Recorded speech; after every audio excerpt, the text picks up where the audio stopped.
গত 15 বছর ক্ষমতায় থাকাকালীন জাঁকজমক ও অনাড়ম্বর পরিবেশে 15ই আগস্ট জাতীয় শোক দিবস পালন করে আসছে আওয়ামী লীগ।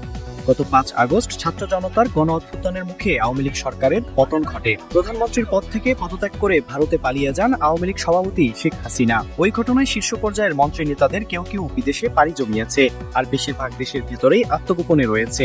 দলটির চরম বিপর্যয়ের পর জাতীয় শোক দিবস পালন নিয়ে শীর্ষ পর্যায়ের নেতাদের মধ্যে বিভক্ত দেখা দিলেও দলীয় প্রধান শেখ হাসিনা ভারত থেকে তৃণমূল পর্যায়ের নেতাকর্মীদের দৃঢ়ভাবে দিবসটি পালনের আহ্বান জানাচ্ছে বলে বিভিন্ন ভিডিও ভাইরাল হচ্ছে।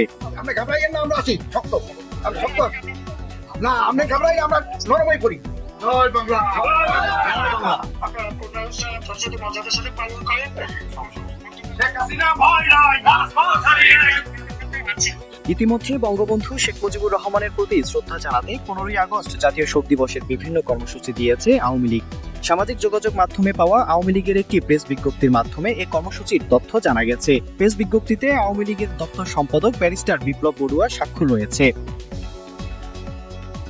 আওয়ামী লীগের একটি নির্ভরযোগ্য সূত্র বলছে, 15ই আগস্ট কর্মসূচি পালন নিয়ে দলটির হাইকমান্ডের মধ্যে বিভক্তি দেখা দিয়েছে। উদারপন্থী আওয়ামী লীগ নেতাদের মতে দলীয় প্রধান শেখ হাসিনা প্রধানমন্ত্রীর পদ থেকে পদত্যাগ করে কর্মীদের বিপদের মুখে ঠেলে দিয়ে দেশ ত্যাগ করায় সকল পর্যায়ের নেতৃবৃন্দের মধ্যে চরম হতাশা সৃষ্টি হয়েছে। এ হতাশা কাটিয়ে উঠতে যথেষ্ট সময় লাগবে। ফলে বর্তমান পরিস্থিতিতে কোনোভাবেই কোনো ধরনের কর্মসূচি পালন করা সমীচীন বলে মনে করছে না দলটির উদারপন্থী নেতারা। এদিকে দেশে 15ই আগস্টকে কেন্দ্র করে গত কয়েকদিন ধরে রাজনৈতিক অঙ্গনে উদ্বেগ ও উত্তেজনা দেখা দিয়েছে। এতদিন জাতীয় শোক দিবস 15ই আগস্টে যে সরকারি ছুটি ছিল সেটি বাতিল করে দিয়েছে বাংলাদেশের অন্তর্বর্তীকালীন সরকার ব্যবস্থা। এদিন আওয়ামী লীগ যেন কোনো কর্মসূচি পালন করতে না পারে সেজন্য মাঠে থাকার ঘোষণা দিয়েছে বৈষম্য বিরোধী ছাত্র আন্দোলনের নেতারা। দুপক্ষের এমন পাল্টাপাল্টি অবস্থানের কারণে দেশে আবারও সহিংস পরিস্থিতি তৈরি হওয়ার আশঙ্কা দেখা দিয়েছে। জানিয়ে সাধারণ মানুষের ভেতরেও এক ধরনের উদ্বেগ লক্ষ্য করা যাচ্ছে। ফলে সহিংস পরিস্থিতি তৈরি হলে সেটি মোকাবেলা করা বর্তমান সরকারের জন্য বেশ চ্যালেঞ্জিং হবে বলে আশঙ্কা করছেন বিশ্লেষকরা। 1975 সালে 15 আগস্ট সাবেক প্রধানমন্ত্রী শেখ হাসিনার বাবা শেখ মুজিবুর রহমানকে সপরিবারে হত্যা করা হয়।